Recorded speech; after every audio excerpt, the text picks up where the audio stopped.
அக்கா அண்ணன் கையால உங்களுக்கு பூ வச்சு விட சொல்லுங்க. என்ன ஓகேவா? இப்ப என்ன உனக்கு கடையில போய் பூ வாங்கிட்டு வரணும் அப்படிதானே? சரி சொல்லு. இதான் உங்களுக்காக. அக்கா அண்ணா மூஞ்சில குசு.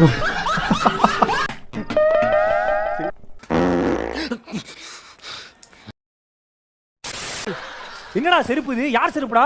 புஷ்பா அல்லு அர்ஜுன் செருப்பு. எப்படி எடுத்த? பார கற்பூர தீபமா உரின்னு போச்சு ஓடியாட்டது.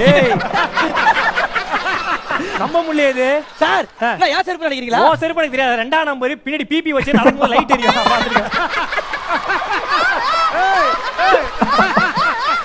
சார் இது என்ன பெரிய விஷயம்? இது யார் ட்ரெஸ்டா? அது வேற மாதிரி இருக்குது. டைட்டானிக் படம்ல அந்த ஹீரோயின் ட்ரெஸ். அப்படியா? ஹீரோ உட்கார்ந்து வாஞ்சினே இருந்தா போல. ட்ரெஸ் தூக்கிட்டு